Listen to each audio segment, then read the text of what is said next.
So welcome everybody. It's a pleasure to see you on this Sunday afternoon. And for those of you that have not seen, it's a pleasure that you are listening to us. I guess I want to say a few words ahead.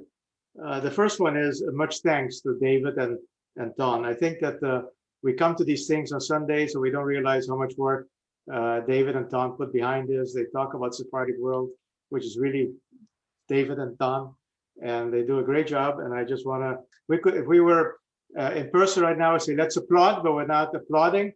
But we do want to thank you very much, David, on behalf of all of us that enjoy these talks. So what I'm going to be trying to do today is compressing 370 years, that's what it is this year, 370 years into 40 minutes. And I think I should probably right ahead apologize to my ancestors, because there's no way that that type of compression of 370 years to 40 minutes can possibly complete. So as it will not be complete, I suggest that you, if you have any questions, to ask them as Don just said through the chat, and if not, we will put my email address on later on also, and you can always send an email, and I'll try to answer your questions. Last but not least, and this one particularly to my friends, including sitting next to me here, who are fans of American football, we promise to get you off here before the Super Bowl starts. So I would not worry about that and just relax. So I thought I would start with something that's not the way it should be.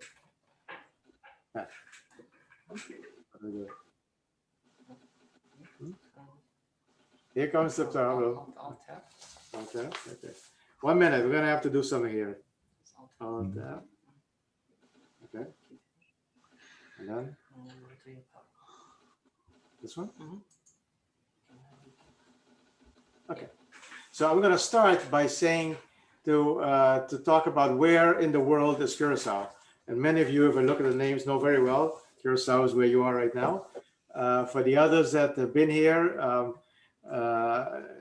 you don't mind seeing it. And for those that have not been in Curaçao, Curaçao in a nutshell, we're Dutch, have been Dutch since 1634. We have been autonomous in our own internal governance since 1954 and 2010, also as a result of a different structure of the country. 80% of our population speak Papiamento. Papiamento is our local vernacular. It is based a lot on Portuguese and Old Spanish. Most people also speak any combination of Dutch, Spanish, and English. And we'll see later on that Sephardic Jews have had a very, very big role in the development of the Papiamento language. Our population, 156,000, which is only about twice more than will be watching, that could be watching the Super Bowl today in the stadium in Tampa.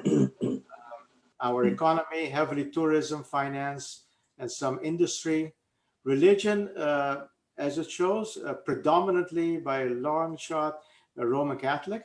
But basically, the number of religions here is huge, but 73% is Roman Catholic. An aging population, 43% over 60, 17 under 15. And just to give you a feeling about the development, almost 70% actually in the last census a couple of years ago actually use the internet. I'm afraid that most use it for WhatsApps and things like that rather than to actually browse the internet, but they do know what the internet is. And of course, in the Caribbean basin, we're all the way south. Usually when one talks about the Caribbean, you're talking about the bigger Antilles, the Cuba and Dominican Republic, Haiti, Jamaica, Puerto Rico, or the English Caribbean islands, which are on the red, and then all the way on the bottom right, 40 miles off the coast of Venezuela, is actually Curaçao, Aruba, Bonaire, the ABC Islands, which I will come back to, at least the ABC, in one of the last slides. So that's where we are. And I thought that a way to start would be to just go through the milestones of Curaçao Jewry in terms of what are some of the most important dates and years. And I'm not going to go into detail in a number of them because they will come back in the presentation. But 1651, and that's the 370 years, 1651, the first Jewish settlement of about 17 about 12 families, and also the likely founding of Mikvé Israel. Now, why do I say likely founding? Of course, in those days, there were no corporate lawyers to create your foundation documents. But we not only do we believe that the first group that were more than 10 men would have had some way of getting together and giving themselves a tying relationship, but also there is a letter in 1654 that addresses the Mahamat, the illustrious members of the Mahamat of Mikvé Israel. So in 1654, the congregation is already being addressed in a letter with their name. And in 1659, there's a larger group, 70 families that establish, and they actually bring the first Torah down, which is donated by Amsterdam. Amsterdam, of course, being the parent, the mother community of this community. And at that point already it was the current congregation we know today as the Portuguese Israelite congregation. In what we call the old cemetery, Beth Haim, let me just do this for a minute, it'll be easy to point. The oldest tombstone is actually a clay tombstone, which has been totally deteriorated, is not there anymore, but it goes back only to 1668. And that means that while the Blenheim Cemetery is the oldest walled-in cemetery in the Americas, it does not have the oldest tombstone in America, because there's older tombstones in both Barbados and, of course, in Recife. In 1732, we find the consecration of the current synagogue. Now, this current synagogue is actually the 6th Jewish house of worship. Now, why 6?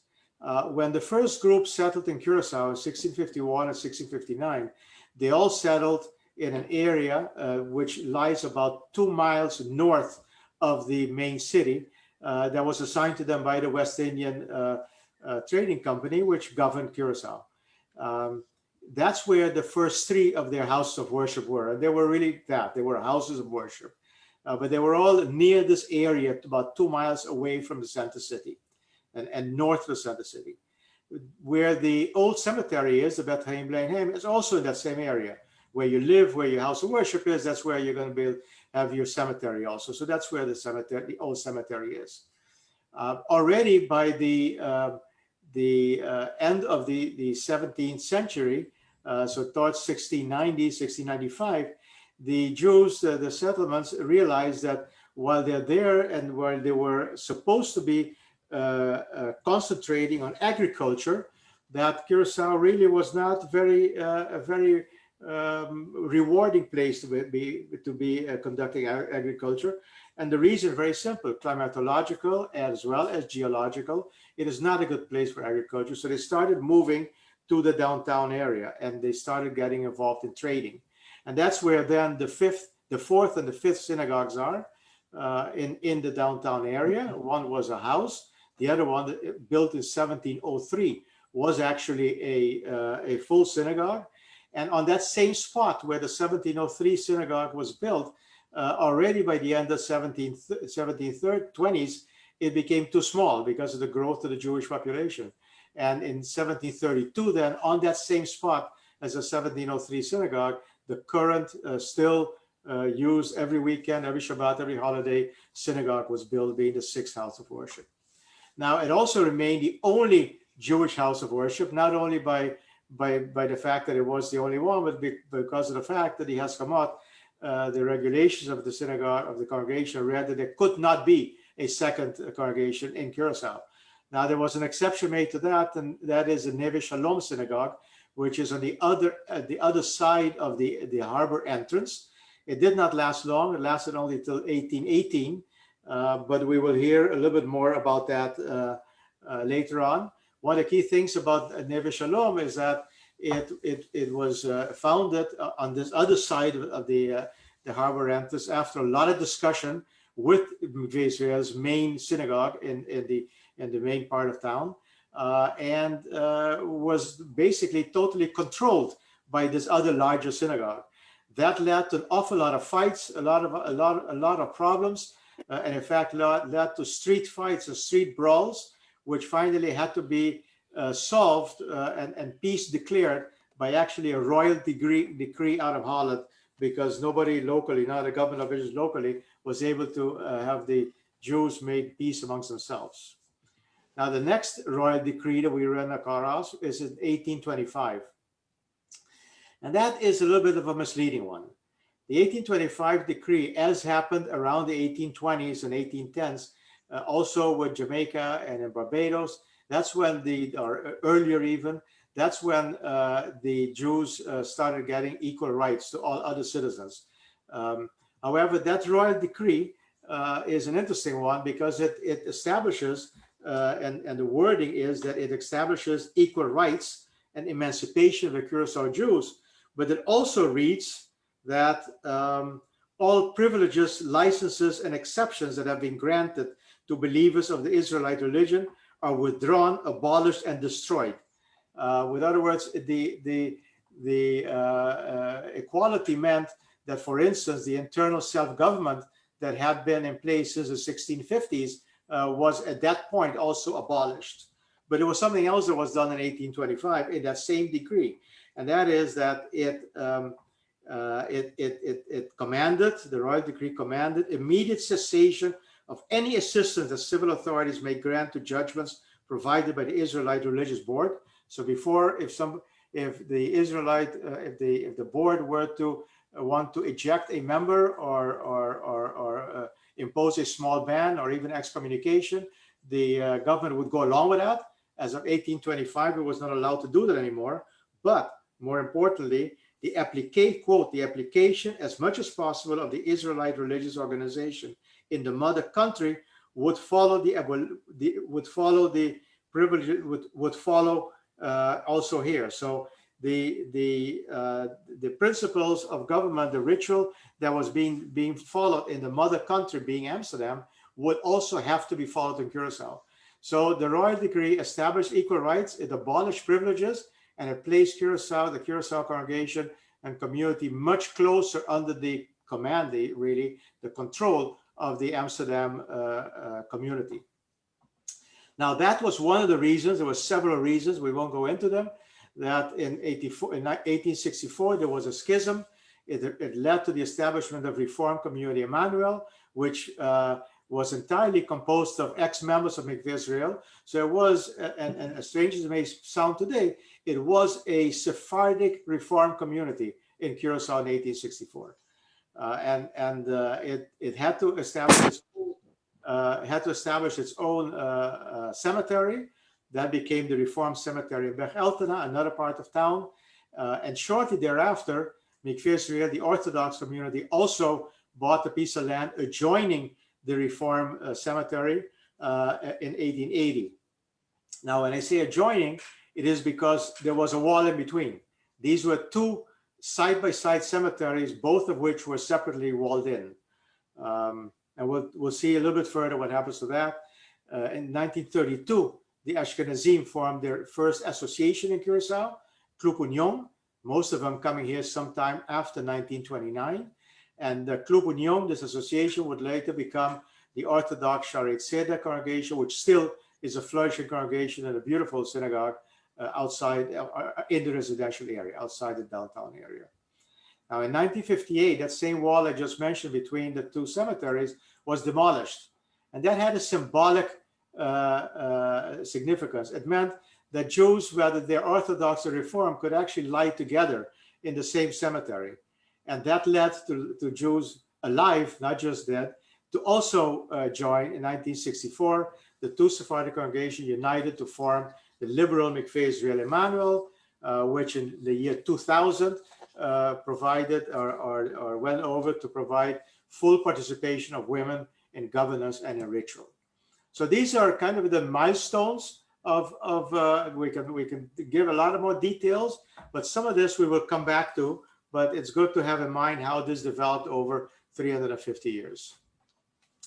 Now, the Curaçao Jewish community developed from more than just the Curaçao Jews. Assistance was provided, including in some cases financial assistance, to Sephardic communities all over the Americas. Newport, New York, Philadelphia, you see them all, though. St. Thomas, Panama, even Jamaica was assisted, although not financial. And there you see that what I just called our Amsterdam community, the mother community of Curacao.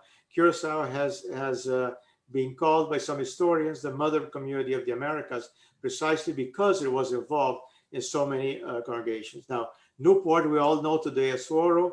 New York is actually Shearit Israel that was supported from Curacao. Philadelphia is actually Mikvé Israel. In Philadelphia, was supported from Curacao. So these were the main and larger congregations in these cities in the United States. In addition to that, as early as 1701, there are generous regular contributions to Terra Santa, to Jerusalem. And that has continued, of course, all over the world, all over the 350 years, including now, but it started very early. Now, 1719 and to 1816, you find a lot of Curaçao Jews moving to other countries in the immediate region.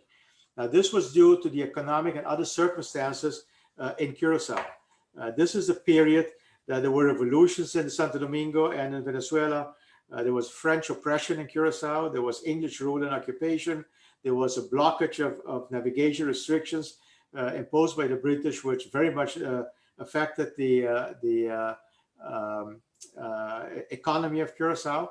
So things were not good in Curacao, and Curacao Jews moved away. They moved away to St. Thomas. They moved away, including some of my great uncles to Jamaica, to Panama, to Costa Rica. I was happy to see a rabbi from Panama attending, Costa Rica, Colombia, Venezuela, often going to Colombia and coming back to Curacao. A number of cases, Jews from Curacao went to Colombia and then came back and then continued their business in Curacao, or went to St. Thomas or to Jamaica. And often when they went to these places, they often helped create new Jewish communities there. As a matter of fact, in some of these countries, the Jews are still referred to as Hollanders because they were Dutch Jews, or even as Curaçao Jews to this very day. And in some of the congregations, among others in Toro, there's actually an annual prayer set for the Curaçao Jewish community. So this has meant it was very much part of the DNA of the Curaçao community not to be limited to Curaçao. Now, as a very last point, what do they do here? Historians have called Curaçao, the Jews in Curaçao, and I quote here directly, the single most important impetus in the early 18th century development of Curaçao as a regional financial and economic center. It was crucial, as I've said before, to the formation of the Papiamento language. The Jews were shipbuilders and owned over 200 ocean-going vessels, which they used, of course, for trading in the Caribbean region.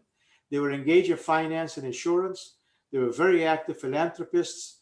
They were active in culture. The very first theater in Curaçao was built by a Jew and operated by him. They were very active in law. We'll see later on. I'll give an example of a well-known Jewish lawyer in the 19th century. Doctors. I'll mention here that the first Gomes Casseres to come to Curaçao in 1690 was also the first civilian doctor. Before that, there were military doctors, but he was the first civilian doctor. Now, I don't want to talk only about the good things. I'll talk about the things that are less good. And that is that the Jews here were also limited slave owners, or had limited slave ownership, and were active in the slave trade to South America. Now, let me just expand upon that topic just shortly, because otherwise I know you want to know more about it. On the average, Curaçao Jews had 2 to 9 slaves.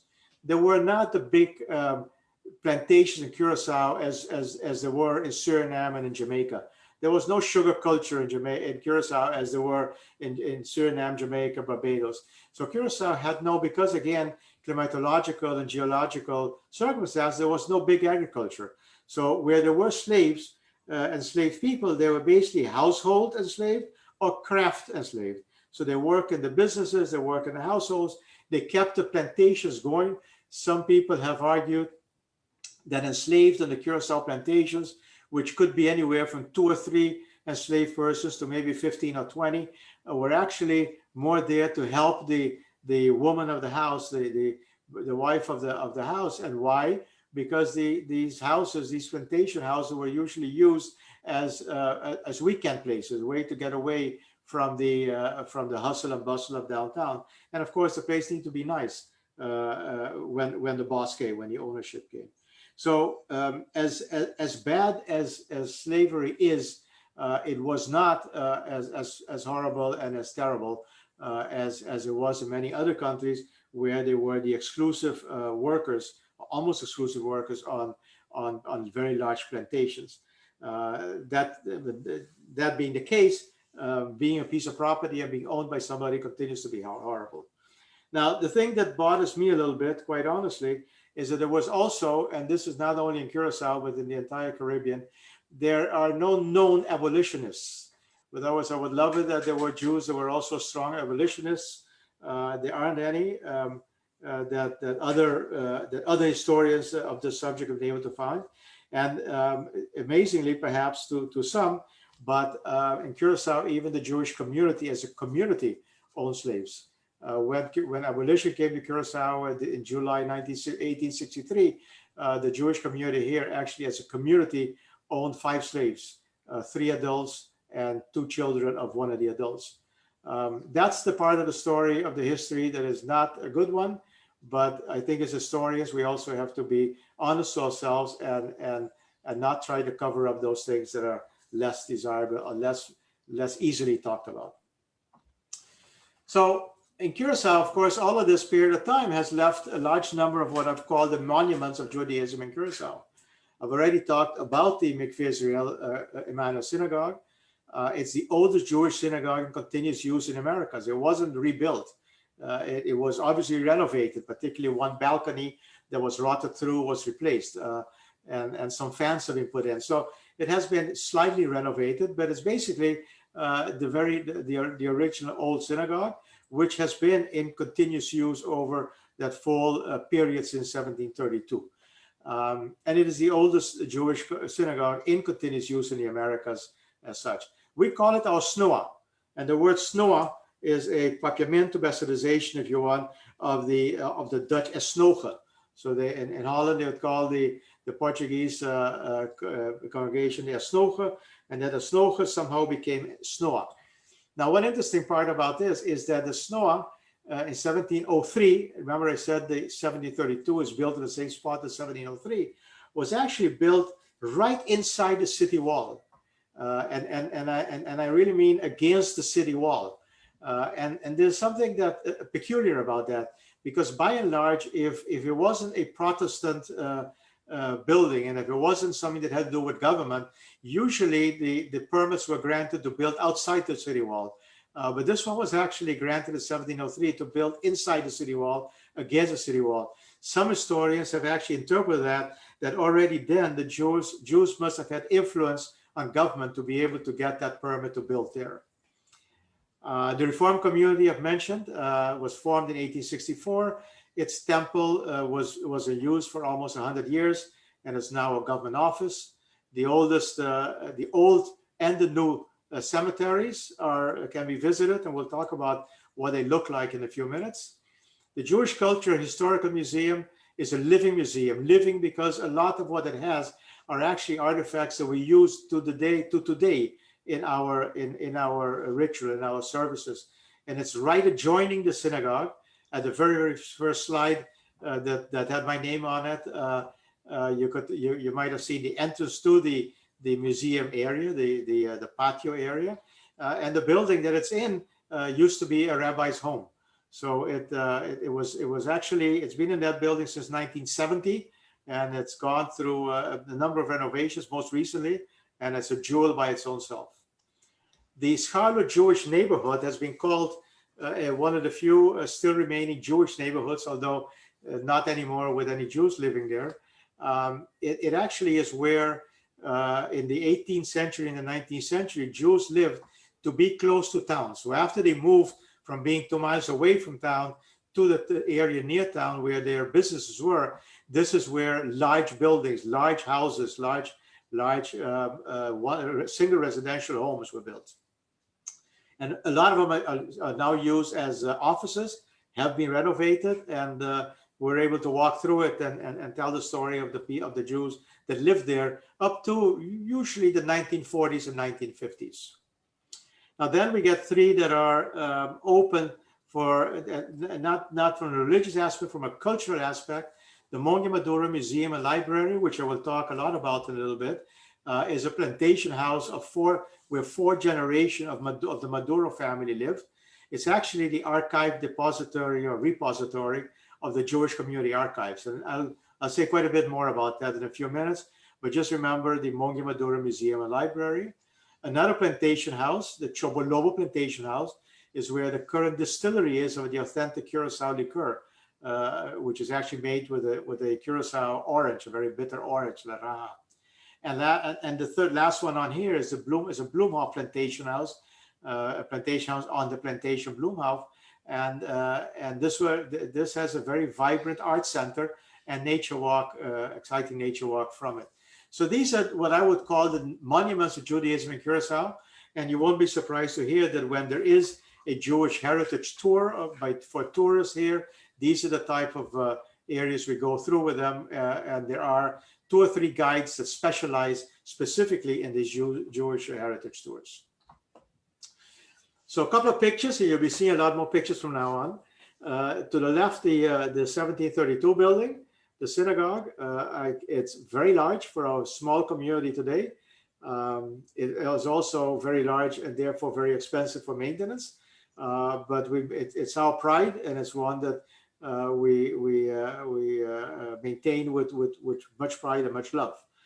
On the right, what I call the temple that looks like a New England church is the Reformed Temple that was built in 1866, 1867 for the Reformed community. And it was used till 1964 when the merger occurred between the Reform and the Orthodox community. And then we all moved into the Snoa building on the left. I say we all because I grew up in the temple. I grew up as a Reformed Jew. There's something interesting to have these two next to each other. The building on the left, the synagogue, the Orthodox building, is built east-west. So the wall you're looking at is actually the western facade, and on the other side of that wall is where the Yechal is with the Torah in it, the Torahs in it, the Sefer Torahs in it, and the inside of it is like any Sephardic congregation, that the benches are at the length and the long side, and the bima or teba is more or less in the middle, and prays to where the Echal is, where the Sefer Torah are. And when we say the Baruch Hu, we all turn to the east, so we turn to that wall. Now the temple, Reform, is actually built north-south. What you're looking at as being the entrance is actually the southern part. And the Echal, with one Torah in it, towards the end, 2 Torahs in it, is actually on that back northern wall. So I questioned this from a few people, and the best explanation I heard is that in that time period, the way that house of worship were being built, at least Jewish house of worship, was that the entrance was where the street was, and the street was indeed and still is where the entrance is. So they would actually locate it other than the traditional east-west location. Now, to me as a person, it brought a little bit of a difficulty when we moved from the temple to the synagogue building, because here are all these prayers that I always said as a youth and as a teenager and a young adult, looking south. Now suddenly I'm told I have to look to the east, and I ask myself, what happened to everything that I prayed for? Are they not valid anymore because I said I'm looking the wrong way? So that's part of the changes that we went through. Now, I mentioned the Living Jewish Cultural Museum, and I mentioned there's a lot of things that we actually still use in there. The item on the left is a Chanukiah, which is now 304 years old. And I will say, without having any documentary proof, that it's probably the only Chanukiah that has been lit for 304 years in continuous use. Now, I know there are older Chanukiahs in museums and in personal property, but I doubt there's one that has actually been lit every year in every Hanukkah the way this Chanukiah has been lit up to and including last December. And on the right, you'll see you have the last set again exhibited in the museum, and the item in the middle the egg-shaped besamim is actually 1706, and actually is the oldest oldest item, ritual item that we have in the synagogue. I say oldest item, which does not take into account the Sefer Torah. We have Sefer Torahs that go back to the 15th century, 16th century, 17th century, as has been determined by a Torah scribe. But in terms of ritual objects, these are old ritual objects that are still in use every year and every day we need it. So I mentioned earlier the Beth Haim Old Cemetery, which, to remind you, this was the one that was close to the first settling ground of the first settlers, and it's a story of tragedy, or a tragic story. The tombstones were very richly carved, and you can see an example of them on the left side. And when it was built, of course, there was no, as in the right side, there was no oil refinery next to it, because it was first started in 1659.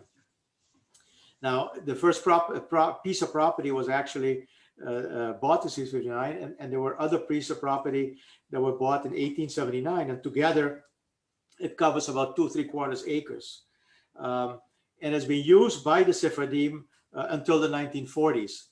There is a Casa de Rodeos where the 7 obligatory rodeos were held before burial, and there's a Casina do Kohanim, because the Kohanim were, of course, not permitted to enter the cemetery.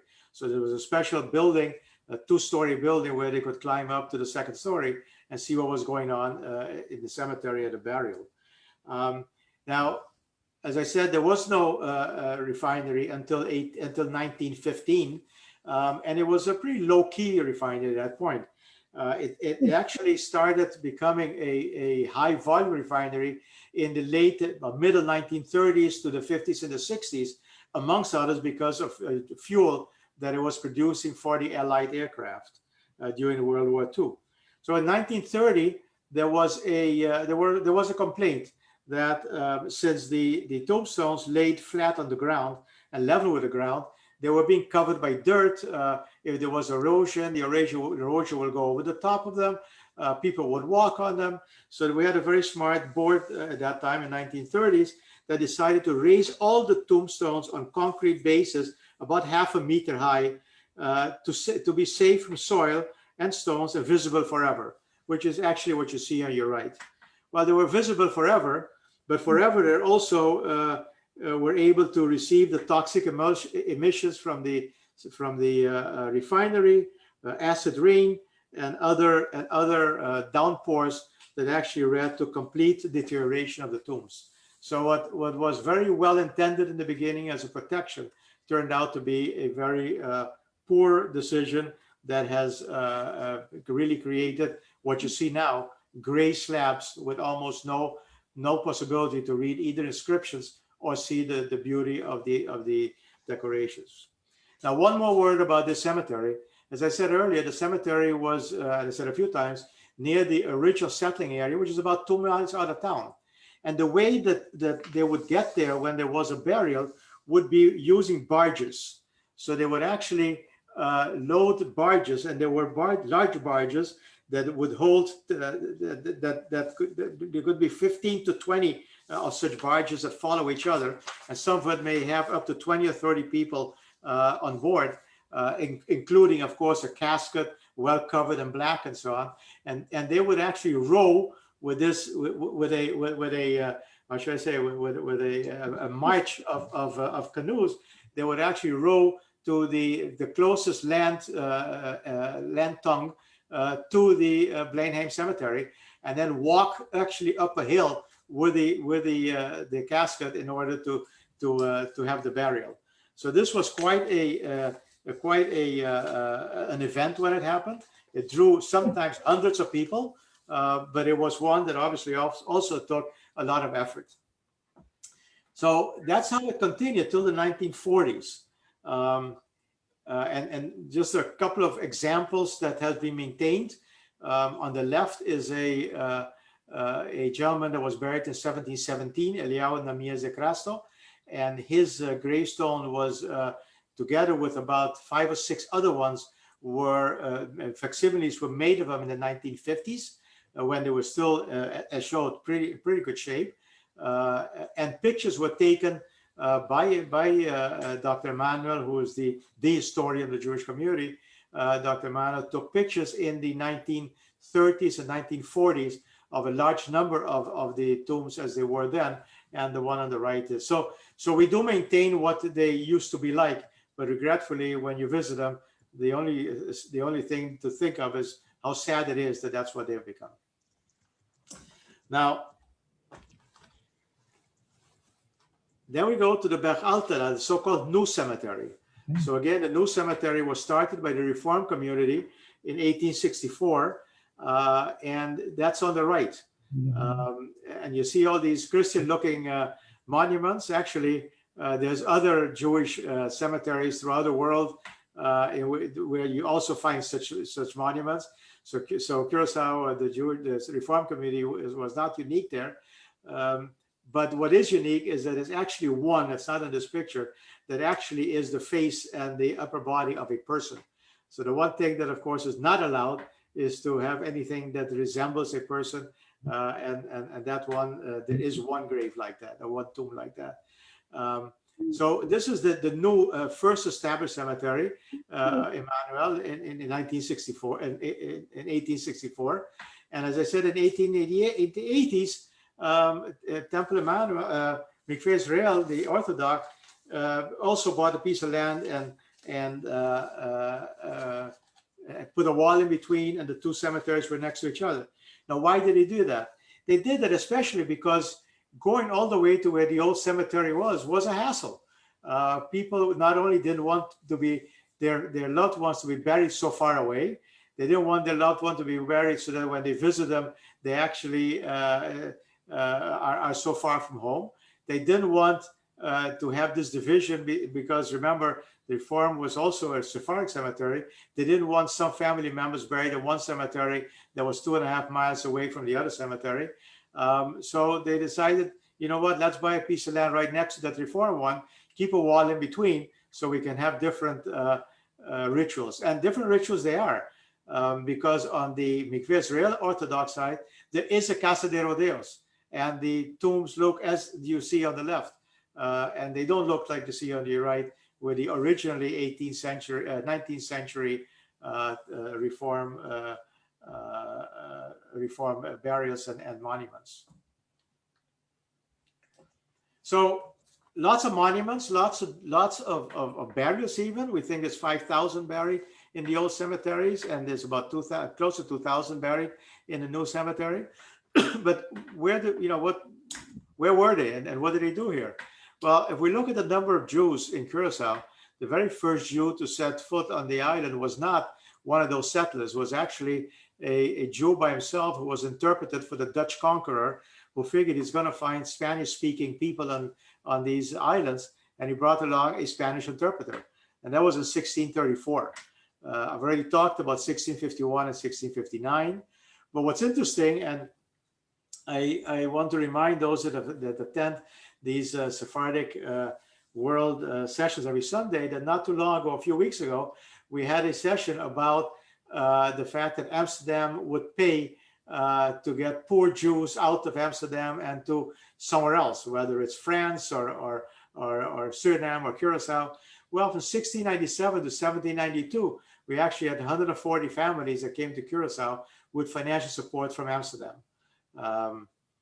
They led, together with others, they led into 1746, the peak of Jews in Curaçao. Now, this peak, two things about it. First of all, the U.S. Library of Congress says that in all of the United States of America, or actually in those days, the colonies of the U.S., what became the USA, there were between 1,000 and 2,500 Jews. In Little Curaçao, there were in those days 1,450 Jews. And that gives you a bit of an indication of the importance of the Jewish community in Curaçao within this overall region. There were no other countries or islands that reached this peak. I think Jamaica, if I'm not mistaken, had up to 1,000 Jews in Jamaica around the same period of time. Now, you will read that Curaçao had 2,000 Jews at its peak. I think I found where that came from, but it's an undocumented 2,000 that is more often happens. One person writes it and the next one repeats it, and it keeps on being repeated. 1450 is documented with census and other things, but if anybody comes with a higher number, we'd be happy to take it over, but up to now it's 1450. Now, what did this mean in Curaçao? 1789, and I go to these other dates because that's when the census were held, were 14% of the free population, and 25% of the white population was actually Jewish. And in that same time period, Jonathan Sarna, the well-known historian, has mentioned in 1820 there were about 3,000 Jews in then the United States of America. This number continues going down. 1855, 6.5% of the free population. 1950, where there was a tremendous growth in the population after the 1720s and 30s because of the oil refinery. And of course, the number of Jews stayed about the same, but the population grew rapidly. So there it's less than 0.7% population. And in 2017, the last figures that I have, there were 240 Jews in the island, of which divided between two congregations, as is normal with us Jews. And 165 of them were members of Mikvé Israel-Emanuel, and of those, 54% were of Sephardic descent. And it's still more or less the same. Now, what do I mean Sephardic descent, and what did those Sephardim leave behind that we should mention as part of the overall history of Jews in Curaçao? But first of all, Mikvé Israel was a fully Orthodox Sephardic congregation for 300 years. Its membership was Sephardic, its ritual was Sephardic, in accordance with what was being done in Amsterdam. Its regulations were totally Orthodox Sephardic, as you'd find in Amsterdam and London or in Italy. Its rabbis were Orthodox Sephardic and trained in Amsterdam. Ashkenazim were actually admitted against the rules in Mikvé Israel starting in the 1940s, and I think that had a lot to do with refugees from Europe, both before and after the Holocaust. And one reason I say that is because while their Eskimot said that they only admitted Sephardic Jews, there was a rule and a principle that any Jew coming from Holland, Ashkenazi or Sephardic, would also be immediately admitted as a member.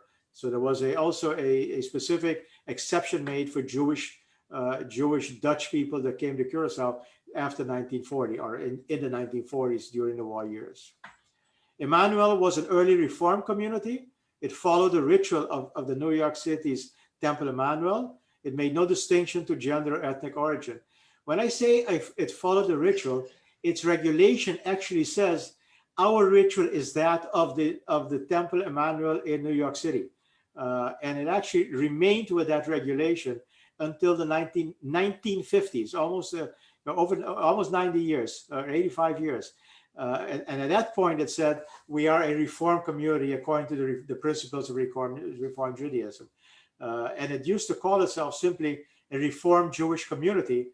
And in 1950, it formally took on the name of its godfather, if you want, namely Emmanuel. And it called itself Emmanuel in two words, Emmanuel.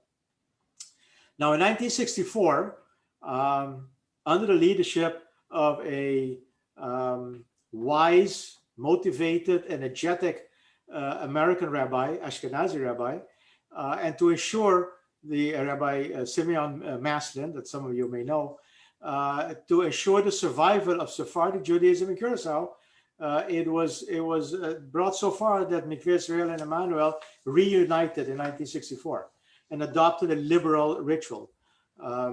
This was obviously under the spiritual, certainly, leadership of Rabbi Maslin was obviously a difficult thing to do. And there were some keys to it. One of them is that the ritual was initially Reconstructionist, which is a little bit more acceptance of let's say non-liberal ritual. although now our ritual is almost totally reformed. And I say almost totally, and I'll get back to that. The reunited community, however, from the beginning would make no difference as to ethnic origin. So whatever there was to admit only Sephardim or quietly admit also perhaps Ashkenazim, that went by the wayside, and there was no further distinction made after 1964 in the United Congregation Mikvé Israel-Emanuel. However, its articles, and this is obviously something that comes out of a negotiation, its articles stipulated that, and still stipulate to this very day, the traditions and customs of Sephardic origin, historically grown and preserved in the two congregations, must be followed in ritual. So there is an article there that says you will follow the tradition of custom of Sephardic ritual. Now, how do we do that today? As examples, in our Torah service, the cantillation of the Torah is Sephardic trope. When we say the prayer for the king and queen, the Hanoten Teshua, it's actually in Portuguese. When we say the Meshubirach prayers for aliyahs or honors, they're called in Portuguese. And as is the announcement of Rosh Chodesh this past Saturday. And during Yom Kippur, we have a memorial prayer in Spanish. We cherish Bendigamos, which perhaps is a topic for a totally different Zoom session. But Curaçao was also very instrumental in channeling Bendigamos from Europe to New York and Montreal. And for us, we sing it whenever we're able to sing it. And we have a large number of Sepharim Torah and equally old ritual objects that we continue to use. So we are very proud of Sephardic heritage and traditions, but in this small community, away from large metropolitan centers, maintaining the principles of Sephardic Orthodoxy simply is not possible. So to give you again some pictures, on the left, a Sefer Torah procession, which was held at the 300th anniversary of Mikvé Israel.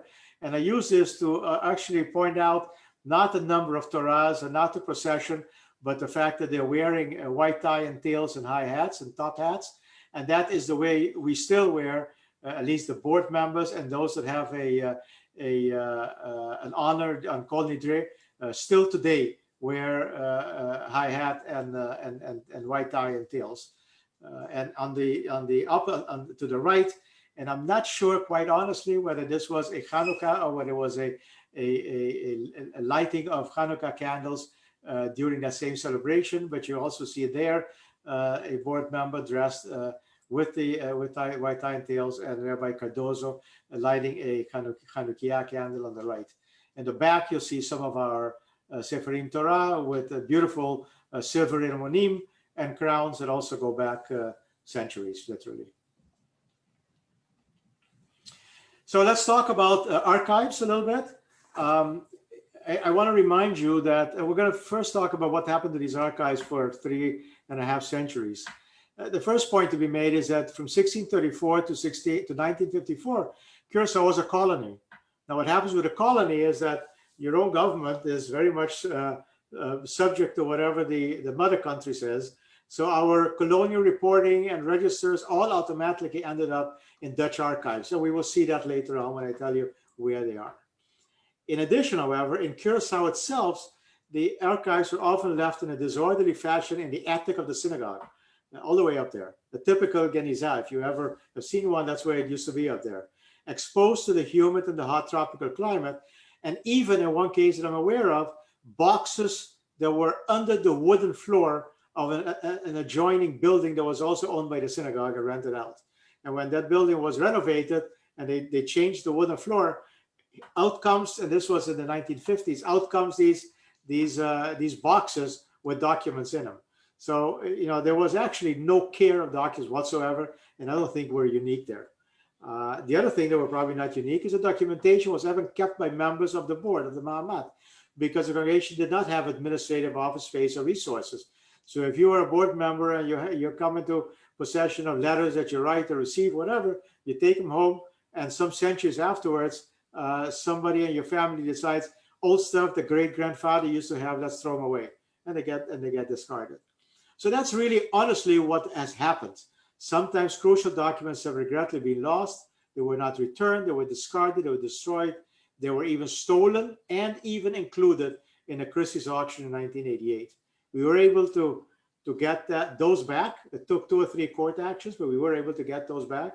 There were about 400 documents that were up for an auction at that point. And they're documents that had been stolen out of the home of a sister of a sister of a person that had been an important member of the board. So you see, and it passed away. So these things happen. Now there's still documents I would give my eye teeth in order to get back. One document that is lost, we actually have a picture of it in Dr. Emanuel's History of the Jews of Nelson Antilles. And that is the oldest fragment of Papiamento, of our local language, in writing, is actually shown in a picture in history by Emanuel. We cannot find it. Many of us, including myself, have looked in very many areas and with people that where it might be. It is probably no longer existent, and for whatever reason it is, it is gone. So regretfully, we know that people will look at our archives and say, why don't you have this or that? It's not for lack of trying to keep it, it's for lack of having lost it through the years. So where are these archives now? Now, the first 3 bullets on top are basically saying that a lot of these documents are simply not in Curaçao. Dutch National Archives, Amsterdam City Old Archives. You will also find some archives at the Center Bureau for Genealogy in The Hague. University of Leiden has some documents, some reporting particularly by the Curaçao congregation. And the archives of the Portuguese congregation in synagogue in Amsterdam, of course, has correspondence between us and them, the mother community to this subject community here. Now, in the US, there's also a number. GDC archives, the Center for Jewish History, AGA, all have copies of documents. Israeli National Library has copies of documents. And now, why are they copies? Because one that you may be aware of is that Jacob Marcus in 1953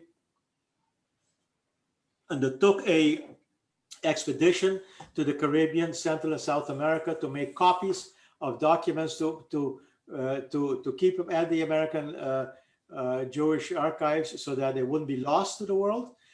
So AGA has a number of Curaçao documents were actually photocopied then. And Nathan Kaganoff, who used to be, among others, librarian of the American Jewish Historical Society in the 1970s, also copied documents here that are in the AGHS library. Now, this is not something that happened relatively recently, this realization. Recently, going to the archives, I found a letter from 1877 where the president and the secretary write in English, the archives and registers of our community only date back as far as 1781, no farther.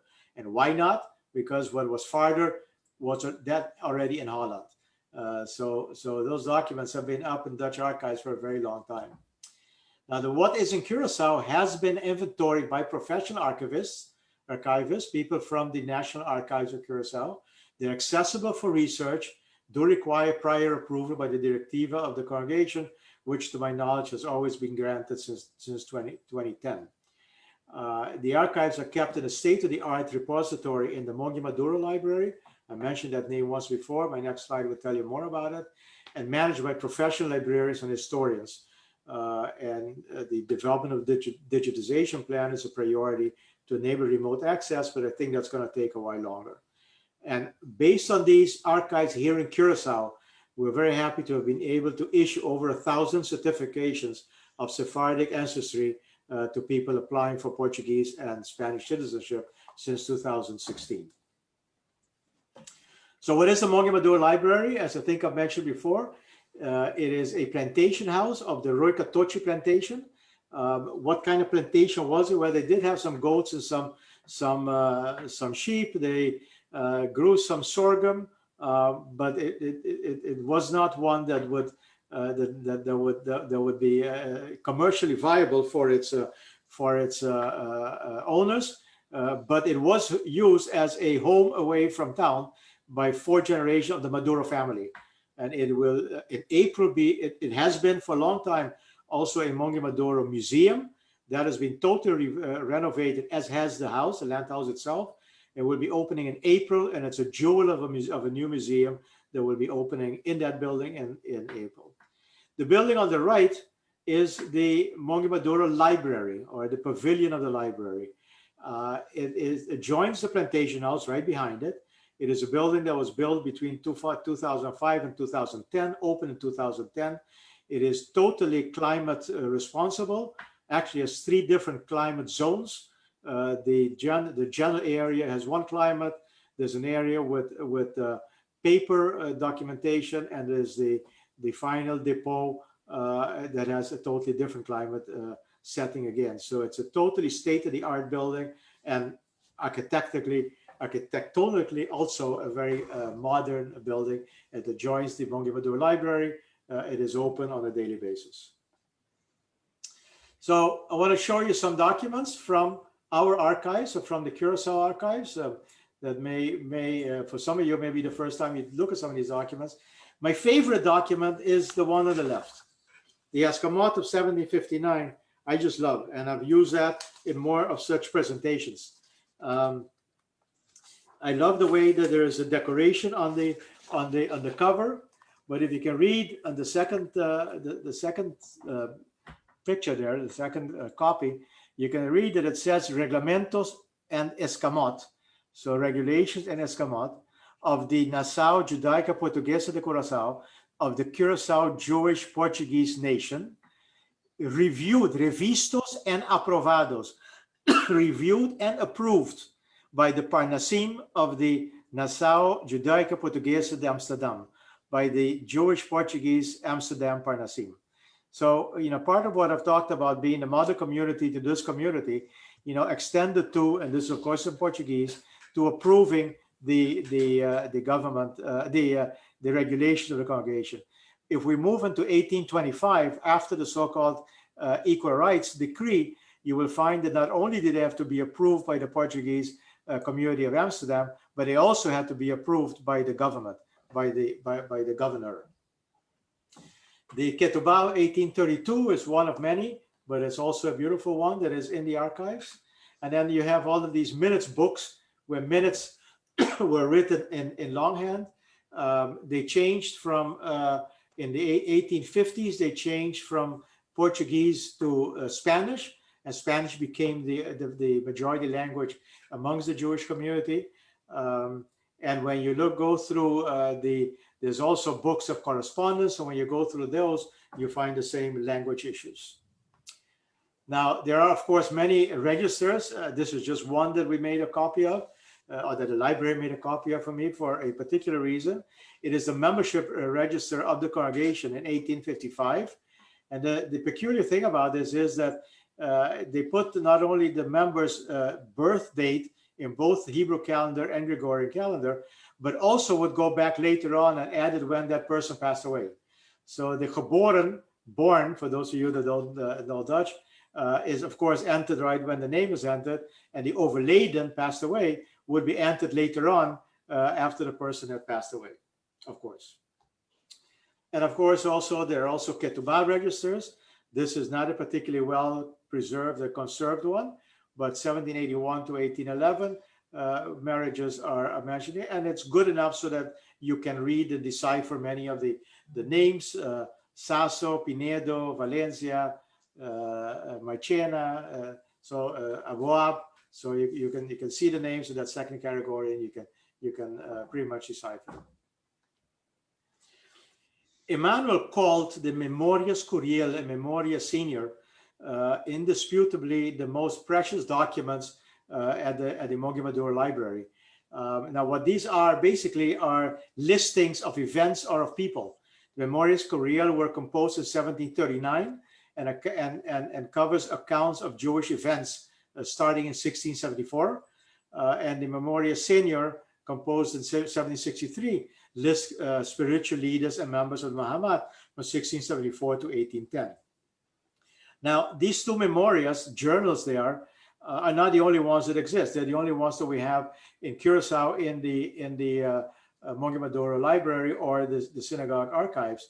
But there's more. There's Memorias Peña of the Lopez Peña family, and there's others too. So the keeping track of events definitely was one that our forefathers liked to do, and some of it survives.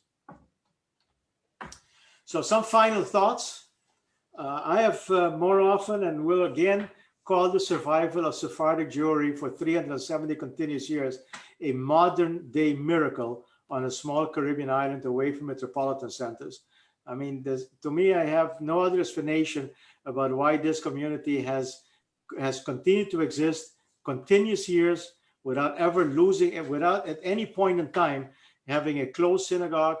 Maybe I should make an exception for that. We were closed for 2 or 3 weeks during the complete lockdown because of the COVID crisis, but that was not out of our will. It was by government decree.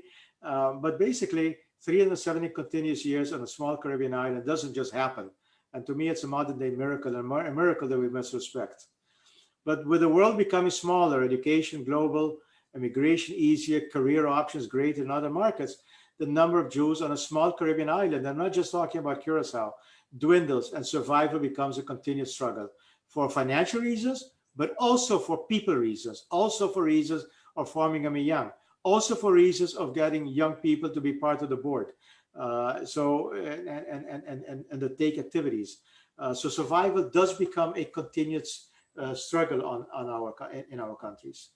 Now, continued existence of Mikvé Israel-Emanuel, and I obviously have I'm partial here, but I do want to say that I believe that the continued existence of this congregation is important not only for the survival of this small liberal Jewish congregation with 160 members, but for the survival of the historic and oldest continuously existing community of Sephardic Jewry in the Americas. And what I want to say with that is I think that we have to start considering the preservation of Caribbean Jewish documents and Caribbean Jewish congregations, not only a tourist site and not only something unique or something interesting to go see or to experience, but actually part of the worldwide Sephardic history and heritage.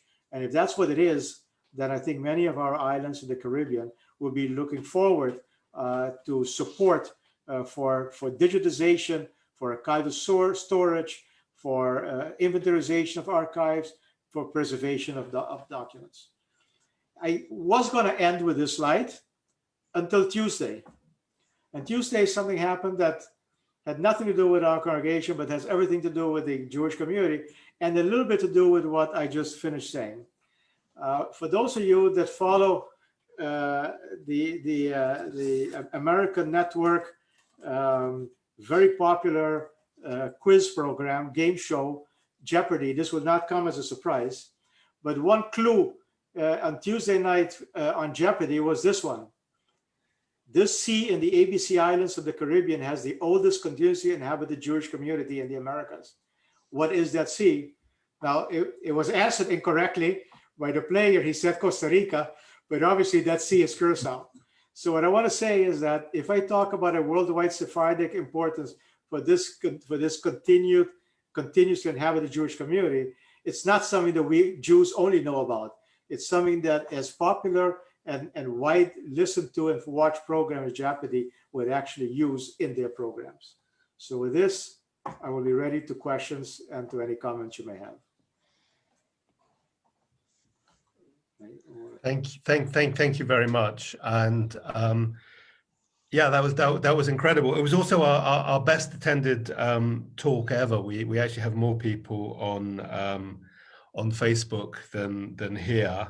And I'd just like to say hello and thank you to everyone on Facebook, including all of our patrons there. And if anyone on Facebook has any questions, please type them and we shall be happy to answer. Ron, do you want to close your PowerPoint. Yeah. Correct. And Stop share. Okay, there we go. we have a little bit of a gap. Obviously, there's a slight delay on Facebook. If you've been monitoring questions here, if you want to put some first.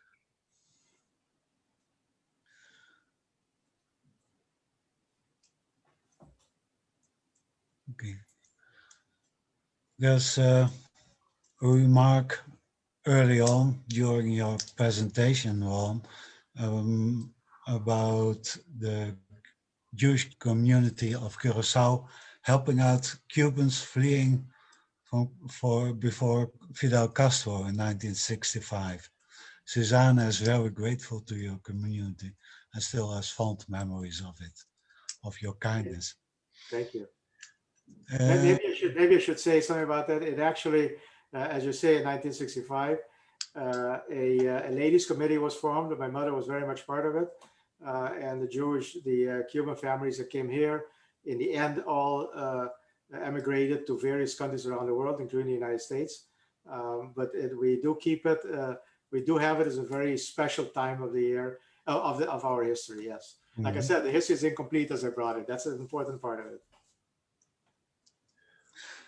There are similar stories about World War II. Did you receive refugees from Europe as well during that time? Yes, that is correct. The credit here should go to a Rabbi Isaac Jesurun Cardozo, who actually was not a rabbi or even a chazan. He was actually a journalist, but he learned a lot about ritual from his father-in-law, who was a Hebrew school teacher, and he was a fantastic rabbi of ours. But he created a Jewish Relief Committee in Curaçao that collected funds, that replied to queries that indeed, when a ship was not allowed to enter into any other port, the Curaçao welcomed 80 families here that did not stay here long. They all, like the Cubans, all left the island, but they were refused in Buenos Aires and in the U.S., various places, but they were permitted in Curaçao. And in addition to that, Rabbi Cardozo worked very closely with the Relief Committee in New York and the Jewish Congress to help post-Holocaust, to help Jews find their relatives and help them settle down. So there was a lot of work done.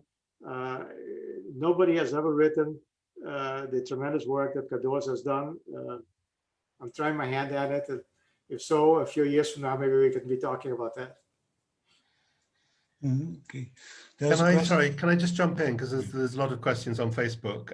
There's one from Cindy, who asks, with the archives being incomplete and scattered, where do you suggest that a person interested in researching the history of the community begin, obviously once we're able to travel again? I think it depends on what you're looking for. If you're looking for before the 19th century, before the 18th century, you definitely have to be in Holland, because what we have before the 18th century start about the 1750s, 1780. So if you're looking at before the 18th century, you're better off in Holland to start off than here. If you're looking at 19th century, definitely you should be here. So it depends on where your emphasis is. And very many people, including people that Emanuel did a lot of research in Holland and later on in Curaçao. So it depends on what you're trying to cover and what aspect of it you're trying to cover. Okay, and start with the books from Emanuel. Well, I mean, I mentioned slavery earlier. If you want to cover Jews and slavery, you're talking about 19th century, mostly. So it depends a little bit what are you talking about. Okay. So, sorry, Susanna, I can see you have your hand up, but if I can just ask a couple more questions from Facebook, because everyone's been very patient. Maya's asking, did a lot of people travel further after living on Curaçao, and where did they go mostly? In what period of time? Does it say that? She doesn't, but you said yeah, that I community used to be bigger. Yeah, I would say 19. If you're talking about through the 19th century, you're talking mostly in the Caribbean area and the new republics of Colombia, Venezuela. Towards the end of the 19th century, of course, in the 20th century, you find Jews all over. You find Curaçao Jews in New York. You find them in Florida. You find them, of course, all along. I concentrated on Americas there. You find them all along going to Holland. Not much out of Holland, but Holland, yes, because people had family there too. So you did see it, but I would say what I've seen during the 19th century, it is mostly in the region, in the Caribbean region, and South America, Central America. Okay, and sorry, a question also from Simon, who's asking, with the sort of high temperatures and humidity, how could the Sefer Torah survive for 300 years? Good point. They were better.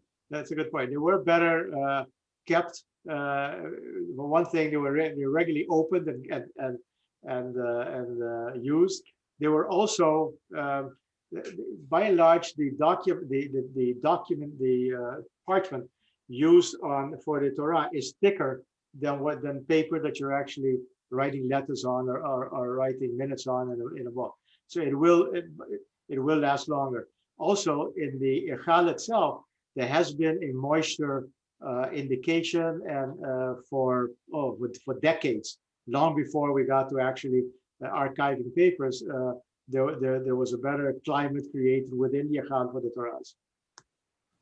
Okay, the library has come to life and has posted here saying that people are welcome to be in touch. I'll also share the email address. Great. In Zoom. Ton, do you have more questions?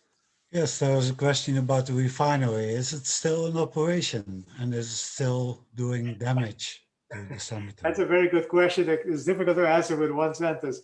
The answer is that it has not been in operation since March 2019, 2018, I forget. But that's because of problems with PDVSA, which was operating it, and embargoes on it by companies that it owned.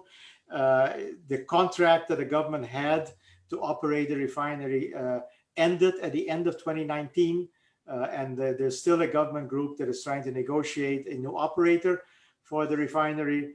There are some, there's a number of demands set there with regard to pollution. I don't think it's going to help our gravestones anymore. Even if they get started again, because what's gone is gone, you can't recreate it. I must say that if you go to the website of it's Bet Chaim Curaçao, one word, betchaimcuraçao.com, you will find a 5 or 6 page story about the efforts made through the last decade, since the 1930s, to preserve what is there. And it has involved professors from New York, from Holland, putting various types of cover on it. I mean, in 2001, I was involved with a group that actually made copies from pictures, artificial material copies that we put on top of stainless steel stands where the actual original tombstone was. And these two have been totally demolished by chemical action. So this was in 2001 to 2005. Yeah. So whatever is done now is not going to help. What was the influence of Portuguese Jews on Papiamento? Was it Hebrew? Was it Portuguese? Was it Spanish? It was Portuguese.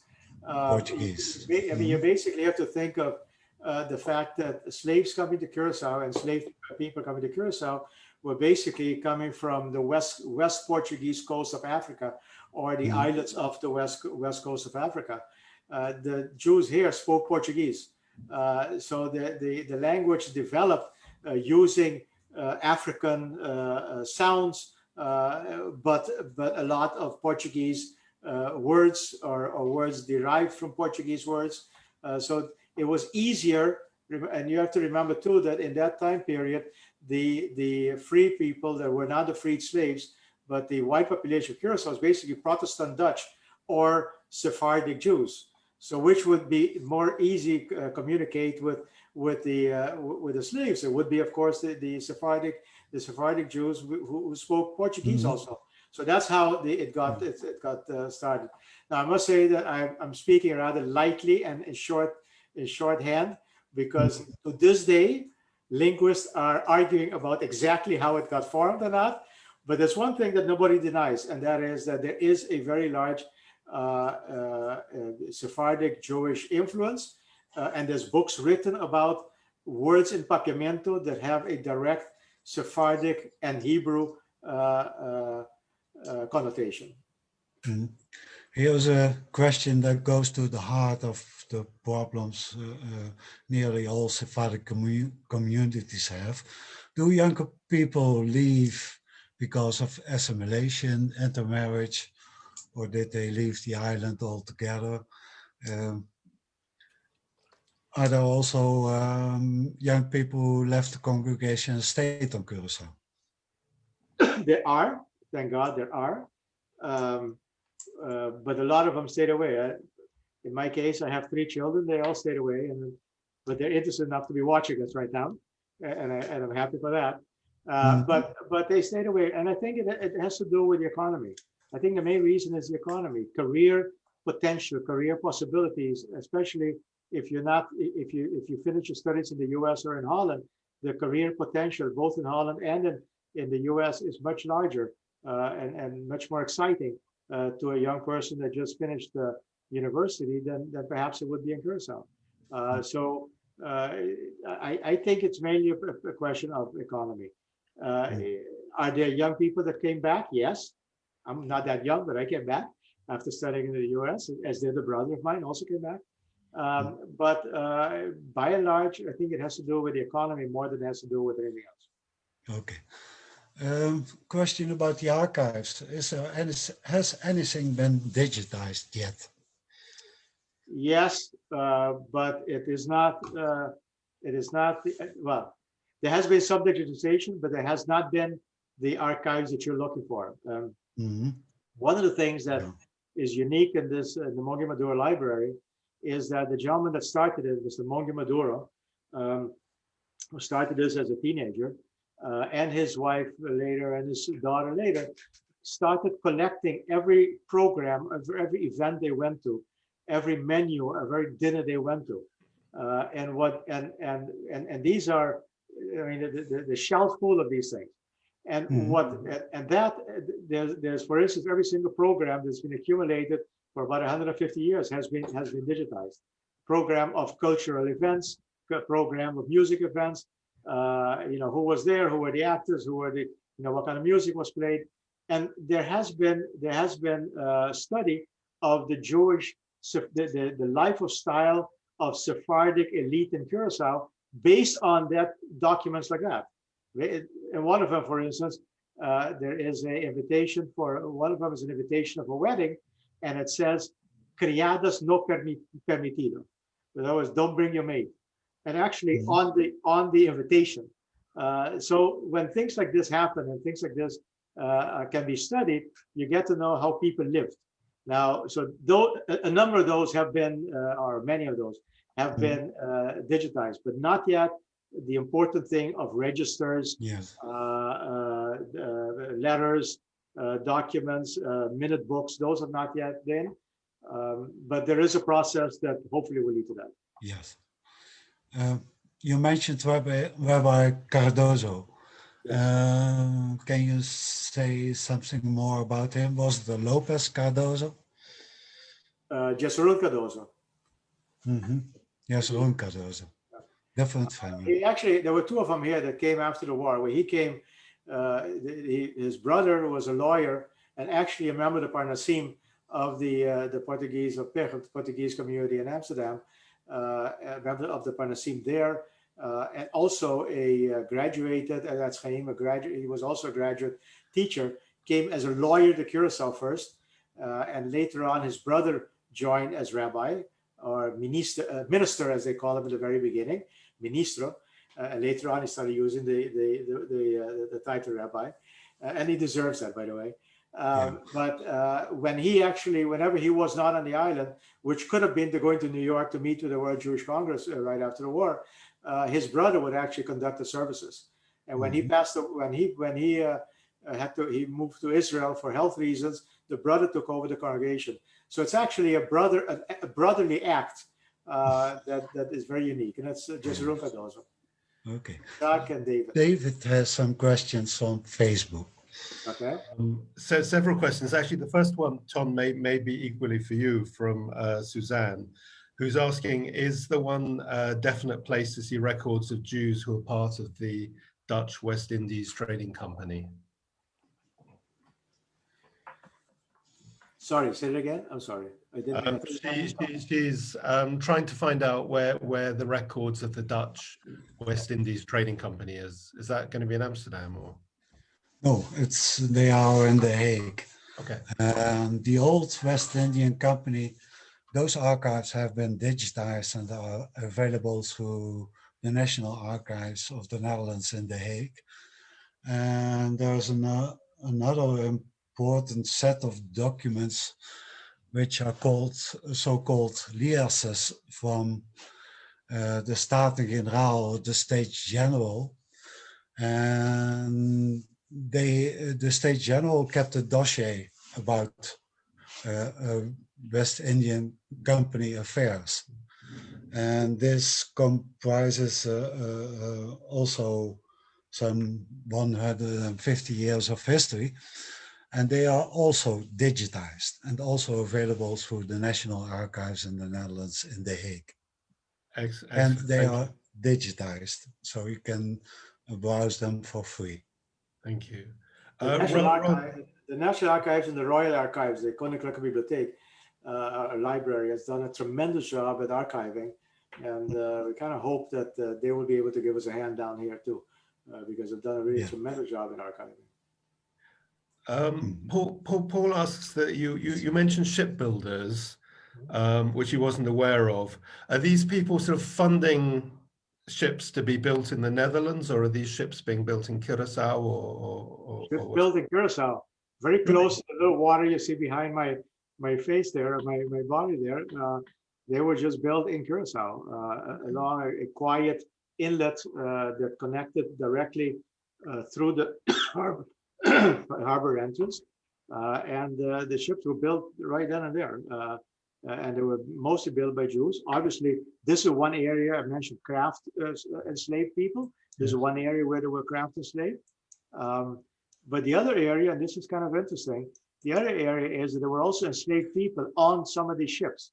So they had enslaved people on a ship. Now, as you might know, there were some pirates around also.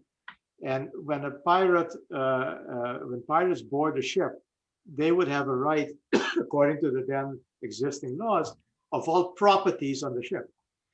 Okay. If the slaves are property, then the owner would lose that slave.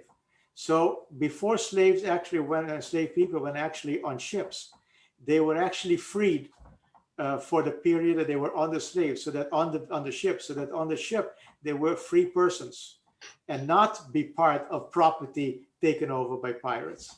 It's absurd when you think about it, but it's a true story.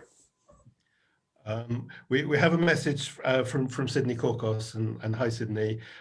He says that his great uncle Joseph Korkos was the chief rabbi of Curaçao, so it's another connection with Morocco. No, wait, let me say one first. Not only was he the rabbi here, he wrote the very first booklet and history of the Curaçao Jews, and it's one that to this day, specifically yesterday, I was still using to check up something. Excellent.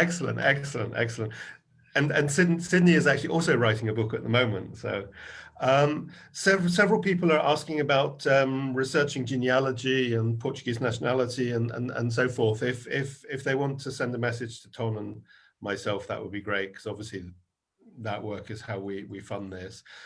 Kevin is asking about the Narcy family in the original settlement. Well, I'm glad with this question also. There actually was a permit granted remember I said the first group, Joie de Ilan, came in 1651. And then the next group, which is the largest group, was in 1659. Now, in between, in 1656, I believe it was, there was a permit granted to Nasi to come to Curacao, but he never made it here. We think, and historians think, that he ended up going to Suriname instead, where there is Nasi, but he never, there's no record of Nasi ever making use of that particular license to settle in Curacao, which had been granted to him. Thank you. Oh, hi, Ian. You're very welcome. Oh, sorry, I forgot to say my Rabbi Shalom Morris asked to be remembered to you. He greatly enjoyed his visit.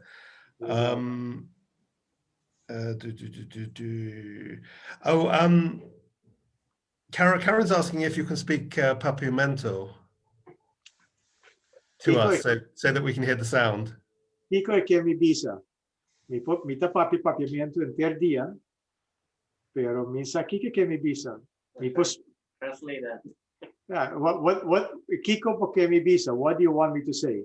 Bisa is say, Kiko is what, and I speak papiamento every day. Mita papia and the whole day. Mita papia papiamento en ter dia. Mita papia papiamento en ter dia. Dia is day, obviously, en ter. But then you also get some Dutch words in it. For instance, a chair is not a C or something like that. It's a stoel, and stoel comes from the Dutch chair, a stoel. So in addition to the old Spanish and Portuguese, you do, and then some of the tones in the conjugation of verbs has very much an African tone and setting. That's very, very beautiful. David Linda says my grandfather was the lawyer David Jesseron Cardozo, and his brother was my granduncle Isaac Cardozo. So that's the one I just talked about. Small world. And one of my second son's teachers was Linda. Okay, so I'm desperately. Yeah. Diego says that the Spanish speakers can understand a lot of Papiamento if spoken slowly.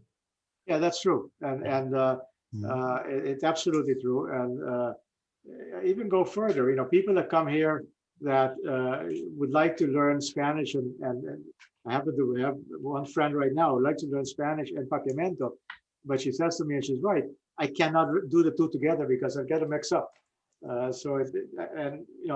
Papiamento is, like I said, it's 80% of the population. It's, you know, Papiamento is in newspapers, it's news reports, it's books, it's taught in schools.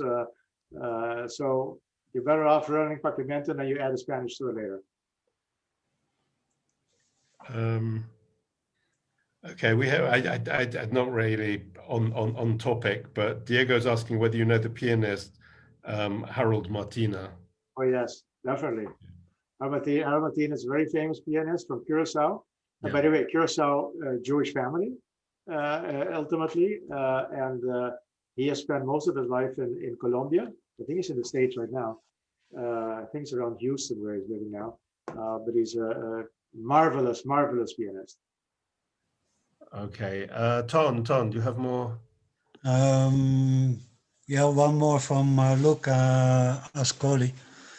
He has a question about Bendita Ascoli. She came from Altona, married into the Sasso pizza family.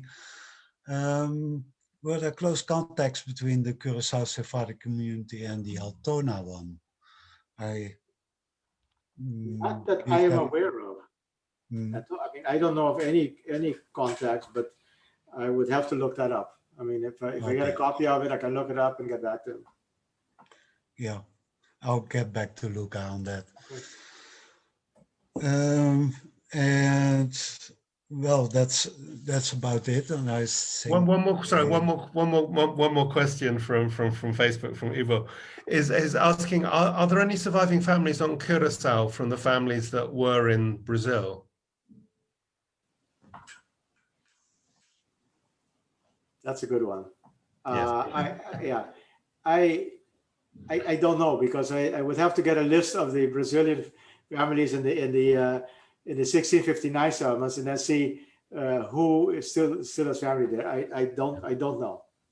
But that's a very interesting. I know there is a gentleman who I think for his PhD, if I'm not mistaken, is trying to trace back in Holland, is trying to trace back any descendants from the very first group, the 12 families of Joie de l'An in 651. I don't know of any effort to trace back from the 1659. Yes. Don, you have says here you've published such a list. Well, there's a list of signees of the original Escamator receive, and I transcribed it. That work had already been done by Arnold Wisnetzer, but he made a few mistakes and I corrected them, and I put the list on the Sephardic diaspora, but I can send it to you. Please, yeah, I appreciate it. Yeah. There's a last minute question from Eric Salas. He read of the class struggle or exclusion of poor Jews who received help from the Amsterdam community, and they were prohibited from marrying with the elite or wealthy class. How long did this continue? The issue in Amsterdam, you can answer better than I can. Yeah, yeah. I will say something about Yes. Curaçao afterwards, though. Well, I think like every other society in the 17th century, these were class societies, and there were rich people, and there were poor people, and there were all kinds of people in between. And it was a layered society. So marrying up was difficult. And it's not so much a question of prohibition as well as of, well, circumstance, how rich you are, how much money you could bring into a marriage, and that's it. Good. And they came here. I mean, it's the old issue of immigrants always, come in on a bad footing, if you want, and then they make themselves important to the country, and in many ways they made themselves important to this country. But I should add that one thing that I did not mention, because it's a lot of detail to go into, but the Jewish community had a very extensive network of funds to help people that could not help themselves financially. They had a very extensive network of orphan funds, and they had a very extensive network of Hebrew schools, of schools that before there was a government school would actually provide normal civil education in addition to the religious education. And all of these things went together as a way to receive and to make Jews that came here as poor Jews part of the community, and many of them became very important parts of the community. Yeah, and these archives, the archives of these charities, are they still available in Curaçao? There are separate archives that are available on the same group. Yes, Thank you. Emmanuel also describes a number of them, and you're kind of bewildered when you see how many there are. Okay. Sorry, I can just tell me, several people, Ron, are asking about how to get in touch with you. Perhaps it's easiest if they send a message to the email that they received before the talk, and we can forward it. That's fine, but if you want to put my email address on, that's fine too. I don't have any qualms about that. Okay. I don't promise everybody an answer within 24 hours, Okay. but we have to do so. I put it in there. Okay. Just now. Okay, thank you. And chat, you can look it up. Thank you so much. We've significally overextended as we often do. Sorry about my part of that. No, it's absolutely it was our best attended talk so far. Indeed, last week was also our best attended talk then, and thank you, because it's absolutely fascinating, and it's a really important community within our history, and it's great that it still has that energy and vitality. Tom, would you like to Yes. to Uh, open your? okay.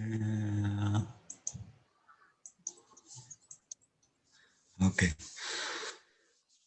Thank you, Ron, for most enlightening talk. And we hope to have you again at some point. Go deeper into the archives, maybe. Next week, we will have Alexander Beider, and he will talk about the Jews of the Maghreb, their surnames, and the origins of those surnames. And we are Sephardic World, and we also provide a genealogical research service. You can contact us if you want professional help for your research, or if you want a Portuguese passport. The email is in the picture.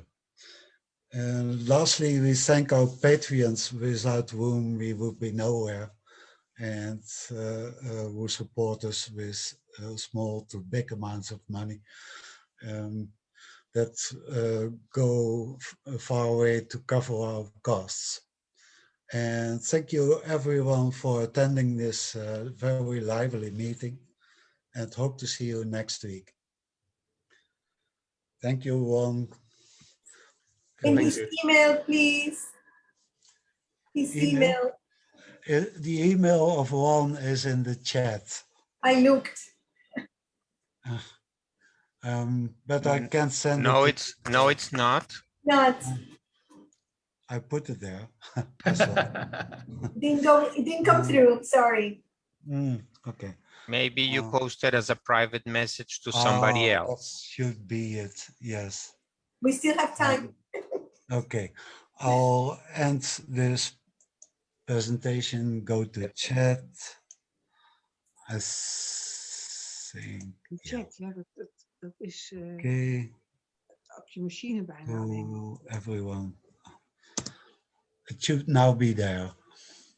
Now you should have the email. You now have it twice. Okay, right.